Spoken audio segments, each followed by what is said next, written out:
Are you ready?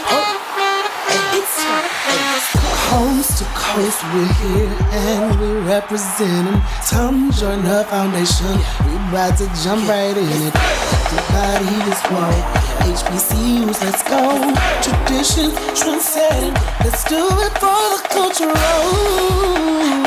HBCU, big Question: what does separate but equal mean when you compare HBCUs to non-HBCUs? Well, whether you graduated from an historically black college or university or not, even if you ever attended one, then you probably already know the answer to that question. After all of us at HBCUs have observed more times than we can count other non-HBCUs, I'll go lump them all in together, other non-HBCUs near our campuses and compare the differences as well as the similarities. Besides, of course, the football halftime being an obvious difference, it's the intangibles of the HBCU experience that more times than not makes HBCUs the better choice.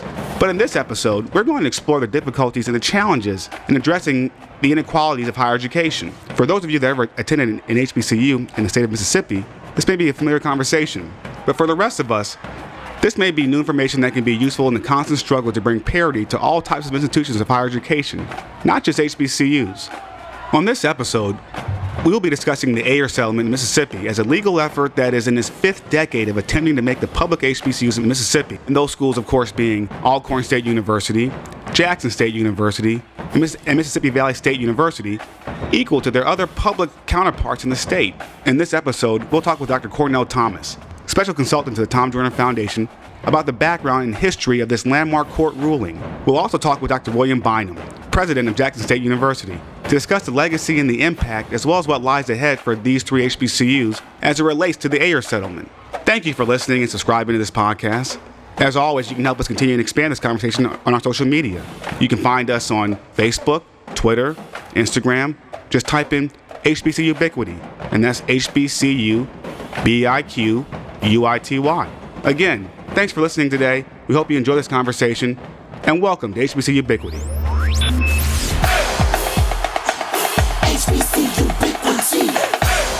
Let's take a quick break and learn about one of the Tom Joyner Foundation scholarship programs that helps students at historic black colleges and universities. Here's an example of the Tom Joyner Foundation's success. Hi, my name is Sonia Fry. I'm a senior business major from Detroit, Michigan. I would like to thank this university and the Tom Joyner Foundation for the scholarship. Upon completing my degree, I plan to hit the ground running to get into the music industry. Thank you so much, Tom Joyner Foundation. I really appreciate it. To donate to the Tom Joyner Foundation, just log on to www.tomjoynerfoundation.org and you can help a student continue their education at a HBCU.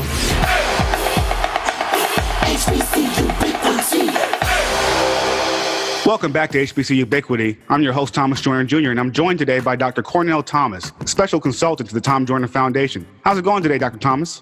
It's going great. Wonderful day today. Going great. So what is your personal connection to the Ayers Settlement? Well, there are two things. One is I am a graduate of Jackson State University, and so I know the impact that it's had in some ways. And secondly, I used to teach school law, and so I was somewhat familiar with the case because of that. And what kind of impact did it have? Well, it had some impact on buildings, primarily. What you could see was the impact on the construction that occurred on campus due to the funding that emerged from that lawsuit some years ago.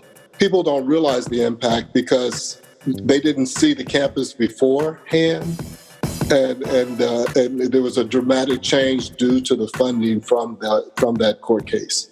And so for the sake of our listeners and their clarity, who is Ayers and how did the lawsuit come to be filed on his behalf? Well, Jake Ayers was a sharecropper and a civil rights advocate in Mississippi. And his son happened to attend, Jake Ayers Jr. actually attended Jackson State, and he began to notice the inequities between Jackson State and Ole Miss and Mississippi State. And so eventually he became the plaintiff or the lead plaintiff on a case that ended up being called Ayers versus Fordyce. Fordyce was the governor of the state at the time. And it was really based on two things. One, it was based on equal protection clause of the 14th Amendment. and also on Title VI of the Civil Rights Act of 1964. And what he claimed was, and what the entire lawsuit claimed was, that there were huge inequities in the amount of funding given to the Black HBCUs in the state versus the white universities in the state. And so the lawsuit became a class action lawsuit because it included every Black citizen in the state of Mississippi. And it wasn't settled during his lifetime. As a matter of fact, he died in 1986 and never saw the case go to court. The lower courts actually agreed with the lawsuit, but every time the state would fight back until it finally reached the Supreme Court in 1992, when the Supreme Court said that they needed to change their practices, not only their funding practices, but their entire educational practices when it came to Black students versus white students. Even still, the agreement wasn't reached until around 2001 or 2002. And in that agreement, the state of Mississippi agreed to spend about $246 million over 17 years for academic programs and another $75 million over 5 years for capital improvements. And that's what you could really see, the new construction, the improvement of the facilities. The state also agreed to establish a $70 million endowment to provide some general operating funds for each of those three institutions. And I didn't mention the names of those three institutions. They were Jackson State, Alcorn, and Mississippi Valley State. In addition, there was a second endowment that was created that was supposed to raise $35 million in support of the institution. Those funds were supposed to be raised by alumni in support of the institutions, and it never reached that goal. As a matter of fact, the $35 million goal that was supposed to be reached in 7 years, up till now, which is 30 years later, has $1.1 million in it. Wow. Well, that's not good. But Dr. Thomas, speaking of, you mentioned huge inequities. Anybody that's attended an HBCU in the last, since they were founded, has probably always noticed the inequities between their school and the other PWIs in the area. Why is something like that not happening today? Well, actually, it is happening today, but they're fighting it. Even today, for example, in the state of Maryland, there are lawsuits that are fighting for more equity in the state institutions. In South Carolina, there are issues going on. After this case, the Texas system began to address inequities. Alabama began to address inequities. But they always found ways to work around what they really needed to do. For example, even in the Ayers case, the endowment part of the funds were still controlled by the institutions of higher education, the IHL in the state, until individual institutions reached at least a 10% student population of non-Black students over a 3-year period. Then they could actually control the funds that were coming from those endowments. And again, it's endowment, so you know that there's not a lot of money in endowments. I mean, not a lot of money that generates out of endowments. And even still, ASU and Mississippi Valley State were to get about 28.3% of those funds. And then Jackson State was to get a little bit over 43% of those funds. But people don't realize sometimes that out of an endowment, say usually a $1 million endowment, you draw some of the interest, the income earned from that, and you usually draw about 4%, 4.5%. So for $1 million endowment, all you're generating is about $45,000. And so how is it that a goal of $35 million in 7 years only resulted in $1.5 million in 30 years? Well, it's really interesting. $1 million of that came from one organization. And wow, it was never raised. Now, some of the administrators at the HBCUs will say, well, people don't want to give to endowments because they don't see the immediate outcome of those endowments. That's the only thing I've heard, but no one wanted to give to them. There was the other things that weren't addressed. For example, when I was at Oklahoma State, we had issues with the Office of Civil Rights with Langston University, where the campus in Tulsa was supposed to be a campus for Langston, and OSU had taken it over. And so the Office of Civil Rights came in when I was there. It was a long, drawn-out deal, but even when I was there, they said that we were in the wrong. And see, we were both run by the same board of regents, and that the regents ought to make adjustments to that. I suggested to the president then that she ought to seek funds for endowed chairs, for scholarships, for infrastructure on the Langston campus. What emerged was a building at the Tulsa campus for Langston. So, wow. Yeah. So they always find ways to work around those issues, and they never live up to the letter of the law. They always find rationales for not getting it done. I also have to blame our HBCUs for not managing the funds as they should. Are there any other differences between the judge's ruling and the actual outcome of the settlement? Well, one of the interesting things about the settlement is that the funds are supposed to dry up by 2022. So there will be no more endowment monies supposedly earmarked for those institutions. Yeah. And since 2008, as it has been across the country, state institutions have been experiencing 2 to 4% drops in state aid. So you put that on top of, and for some reason, those percentage drops also occurred with the set-asides for the HBCUs in Mississippi. I can't understand that at all. But they use that rationale because of state lower funding rates to impact those also. So they're behind the 8 ball. They are really going to really be in trouble if they don't do something soon. Well, they should have done something a long time ago. They actually generated about $39 million out of those endowments over these 17 years, 20-something years in funding. But really, that's a drop in the bucket when you talk about the overall budgets of these institutions. Wow. We got a long way to go, Doc. Well, and see, what they will tell you is the difference between the black universities and the white universities is that the white universities took time to build foundations and endowments. So Ole Miss, Mississippi State have separate, they're connected to the institution, but they're separate foundations that go out and raise money for the institution. And then those monies are placed in endowments for different issues. The other thing that they don't really talk about is the fact that our U.S. senators, especially, sometimes the representatives, sometimes the Congress people, but especially the senators, attach bills to other bills to build buildings. And that happens in every state, but they don't do that. We don't have the representation in the Senate and in the House to be able to get those things done for HBCUs.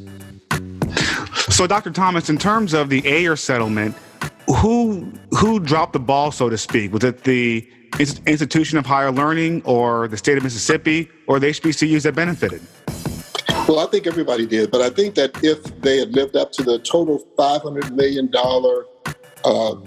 program, and if universities understood how to manage those new dollars coming in, then I think they would have been in better shape. For example, I would have made sure that a number of those dollars were placed in our existing foundation, so that even though you don't see the immediate impact, you give life to you give breath to the life of the institution for a long term period.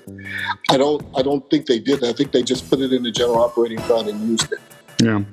I think that they should have been more strategic in the buildings that they built for the different programs, and that should have been based on student enrollment, projections of student enrollment, and how those facilities would be better used. Yeah. Well, Dr. Thomas, thank you for the background and clarity on the Ayers settlement, and we'll be back with more HBCU Ubiquity.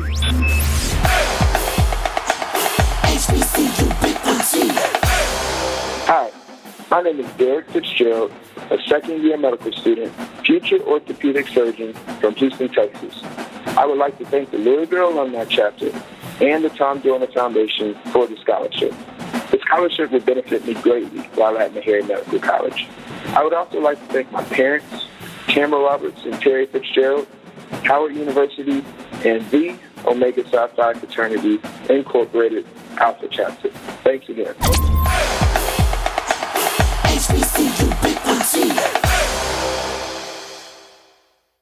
Welcome back to HBCU Ubiquity. This is Thomas Joyner Jr., and I'm now joined by the current president of Jackson State University, Dr. William Bynum. How are you today, Dr. Bynum? I'm doing great indeed. Thank you for having me on the podcast. Well, how has Jackson State benefited from the Ayers Settlement? Have there been any drawbacks? Well, I mean, we've benefited greatly, as all three of the HBCUs in Mississippi have, mainly because most all three universities used the majority of the Ayers funding that was received to really prop up and strengthen their STEM programs. And so, as you know, since the majority of students are choosing STEM majors in this day and age, it's allowed the HBCUs to be able to compete for students in that space. And so that's right now, our College of Science, Engineering, and Technology is the second largest college at Jackson State, just shy of our College of School of Education. So for Jackson State, that's where we've seen the biggest benefit in terms of that. We've also seen a bit of benefit because of the investments that were made into the STEM majors, particularly in the College of Science, Engineering, and Technology. It allowed us to hire folk and bring aboard folk who were able to do more in terms of their grants writing. And so during the course of the Ayers Settlement, Jackson State University has been able to raise its research profile and is now Carnegie classified as a higher research institution. And so that also was a byproduct of Ayers by being able to strengthen that college and its faculty and staff. So Dr. Bynum, it sounds like then, besides, the Ayers Settlement providing, funding for academic programs, that also had, I guess, two byproducts. One, and, it helped with recruitment efforts, as well as with funding in terms of grant writing. That's correct. That's absolutely correct. Absolutely correct. That's great to hear. The ruling from the settlement called for the establishment of, quote, public and, quote, private endowments for the three public Mississippi HBCUs. So Dr. Bynum, for the benefit of our listeners, can you explain to us what's the difference between the two types of endowments and why they're so important as it relates to the outcome of the settlement? Yeah. The public endowment, the part of the public endowment, that of course is the part that the legislature, the Mississippi legislature, is responsible for funding, and which they have been funding since the decree. And so that part, which we get consistently and which we've gotten consistently, of course, it has been there. The importance of the public part of it is part of our appropriation to each of the three state HBCUs is money that is received off of that endowment or, return off endowment. Mm-hmm. And so not only do we get a stipulated amount per year, we also get, the proceeds of what comes off the endowment. Well, that's good for the public aspect. The private aspect, that was where folk pledged to, put their efforts to work in order to raise a $35 million private endowment. The idea was the same thing, that once that private endowment was garnered, those funds would be invested, and likewise, the three HBCUs would receive some proceeds from that investment. Well, as I'm sure you know and have heard, that $35 million commitment is only $1 million right now that's been raised toward that $35 million. So not only have we been unfortunate in raising the additional amount of monies that they thought they were going to be able to raise, but we haven't been able to garner any proceeds, any significant proceeds from the investment of that endowment. Dr. Bynum, how has the settlement affected or impacted the daily lives and the college experiences of students that are attending the three public HBCUs in Mississippi? Well, it's helped quite a bit. One of the things, obviously, the three HBCUs have been able to garner. Not only were they able to garner some programmatic funds from that, they were also, able to garner some building funds as well. Not as much as some of the other desegregation suits in some of the other southern states, but some. And so, from that perspective, some of the schools have been able to improve their physical plants and to be able to do some different things that have enhanced the student lives on campuses. Again, here at Jackson State, while it's not specifically some of the growth of our campus is not specifically related to Ayers. In some ways, it is a byproduct in the sense that again, as enrollment grew at the university, of course, greater student services needed to be provided. And so, we're fortunate at Jackson State to have a beautiful student center, a beautiful Walter Payton Recreation Center, and amenities that help us attract students. And so not only is it something that students get to enjoy, every day that they're on campus, but it also helps us attract students. And we look better when we're trying to compete against those other predominantly white institutions. Yeah. And so with the funding from the settlement, it's set to expire in less than 4 years. How will that affect HBCUs, including Jackson State? Yeah, it will affect us significantly. There's no two ways about that. We're already dealing with what's called the step down. So in Jackson State's case, that's $3.28 million less that I now have from the legislature because of the step down aspect. And as you just mentioned, 2 years from now, I'll have an additional $3.28 million less. So, over $6.5 million that we'll have to deal with if we're not able to secure some additional funding to support some of our STEM programs. And so we're working with the Mississippi Legislative Black Caucus because, again, most of those dollars were spent specifically in the academic, is being spent in the academic sphere, is being spent on those STEM departments and majors. And so, again, we want to try to continue to make them strong. But what it's doing is it's causing us to have to make cuts or decisions in other areas of the campus and other academic aspects because we're having to backfill and make up for that $3.28 million that I'm less, and the additional amount that will be less once it goes away in 2 years. So we're working hard to try to get our enrollments up because to mitigate against that significant loss. But we're hoping that through working with our legislators that we're going to be able to impress upon them how well our STEM departments are doing. The fact that obviously if this nation wants to see more people of color in the STEM disciplines, then it would behoove them to continue to make investments in the 3 HBCUs so that we can use them, specifically for those STEM programs. So we're hoping we're going to be able to get some traction. With this year, we got $1 million from the legislature to help offset some of it. Again, we're thankful for that $1 million. It'll be split 3 ways, $333,000 for each of the 3 institutions. While again, it's not as much as we would hope or as much as we'd like. It is definitely something, and it's a start. And we hope we can build upon that in the years to come and get those dollars significantly higher and more in line with the Ayers Settlement amount. Dr. Bynum, is there anything that HBCU alumni can do to assist the HBCUs once the funding has expired?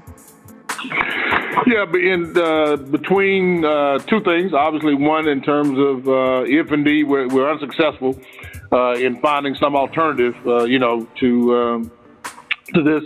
Of course, the legislators need to hear from them. And in this case, not just our black legislatures need to hear from us. I mean, our alumni really need to make sure that, our legislators are hearing our voice, hearing the importance of the Ayers Settlement, hearing how important it is for them to maintain our STEM programs at our HBCUs. So, really using their voice in terms of letter campaigns, in terms of calls, in terms of different things that they can do within their within the state and others to help us, with our legislative agenda. So that's one. And then 2, of course, they can give. They can continue to give. We're thankful for the Jackson State alum who have stepped up these past couple of years that I've been in office, in terms of fundraising. But that's the other part. We are, again, as we're losing funds on the public side, we definitely need to raise more private funding from our alumni because, again, quite a few of those alumni are coming out of those STEM disciplines. And so I know they want them to keep them strong for students to come. And so I'm hoping that our giving will continue to increase so that we can plug those holes. But that's how HBCUs can help. And of course, that's how the foundation helps in terms of really helping provide some good funding for our students and the universities. And with that said, Dr. Bynum, as you already know, the Jackson State University will be the Tom Joyner Foundation School of the Month for September of this year. And we always are able to count on Jackson State alums to really, put some meaning and dollars behind the I love slogan. And this is something that, is something that is another way that they can get involved. But I want to go back to something you said just a few minutes ago. It's not very often that HBCU presidents, especially public HBCU presidents, call for advocacy besides just donation and giving. Why is advocacy so important to not just to Ayers Settlement, but to Jackson State as a whole? Yeah, it is. It's extremely important to Jackson State because, of course, we're seeing some of our state governments lessen their investment in higher education. And so that's extremely troubling, not only for the state of Mississippi, but, for any state, when state legislatures are making lesser investments. We know that we would desire a more educated workforce. In this state, we know that we desire a more diversified and educated workforce. And so it's extremely important that Jackson State and other HBCUs be adequately funded so that we can supply those skilled, brilliant minds, the corporations, and then we can supply the entrepreneurs of the world who are going to create job opportunities. So it's extremely important that we can continue to give. We've got to hear from our legislators. Here's what I'll give you an example. One comment that was made. One comment that was made last year when we were fighting for the Ayers amount. You have a legislator say, well, when we didn't fund it, we didn't hear from anybody. We heard from you guys, the presidents. We heard from your staff, but we didn't hear from your alumni. And so it must not be as important to your alumni as it is to you because we didn't hear from them. And I thought that was a telltale statement to make for that person to make. And again, so we've been working with our alumni associations. The good news here in the state of Mississippi is that all three HBCU National Association presidents meet regularly. They have a monthly call with each other in terms of how we can all lobby together. And so what I've asked and the charge I've given to Dr. Alexa Norwood, our JSU National Alumni Association president, is again to get our folks more involved, specifically in the legislative aspect in terms of letter writing and again calls and different things that we can do with our legislators to impress upon them how important it is for them to indeed fund the HBCUs properly. Dr. Bynum, my last question is, before coming to Jackson State University, you were the president of Mississippi Valley State University, another HBCU that was part of the Ayers Settlement. Can you talk a little bit about how MVSU benefited from the terms of the settlement? Yeah, very similarly to Jackson State in terms of what happened with their STEM programs as well. And so similarly in that regard, you've got, again, more students who are able to have a more diverse array of majors and programs that are in the STEM majors. They were able to do some things specifically with the environmental science program there at Mississippi Valley. Likewise, they were able to do some things in terms of buildings, in terms of the infrastructure, by building one of our key science buildings that came a part of the settlement as well. So there were some good things that happened, at Valley as well. Well, Dr. Bynum, thank you for your time today, and thanks for giving this clarification as to the legacy and the impact of the Ayers Settlement and what we as alumni can do. Advocacy and making our voices heard, I hear you loud and clear, and we'll definitely use the power of HBCU ubiquity to help make that happen. And also, please give Dr. Norwood, the hardest working National Alumni President, our regards. All right. I will definitely. I was on the phone with her last night and the executive board and all the presidents of the chapters. So I will definitely let her know. You send your regards. Dr. William Bynum, thank you.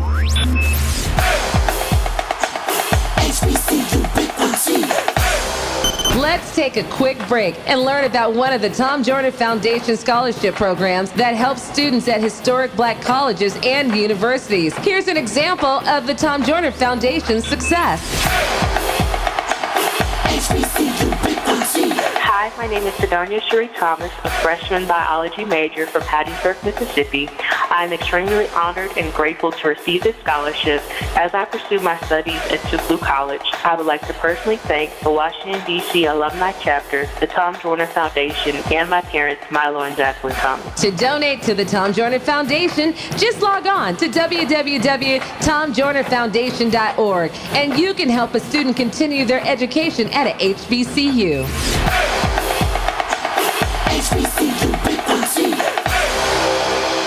Thank you for listening to this episode of HBCU Ubiquity. For more information about HBCUs or how to support them, or how to support this podcast, or how to support a student attending an HBCU, please visit us at www.tomjoynerfoundation.org. Also, we invite you to engage with us on social media to suggest new topics for future episodes or to continue the discussion about this episode. You can find us on Instagram, Facebook, or Twitter at HBCU Ubiquity, HBCU BIQUITY. And also, while you're there, let us know if there's something that we should be talking about. Again, thank you for listening, and we hope for you to come back next week for another episode of HBCU Ubiquity. Thank you.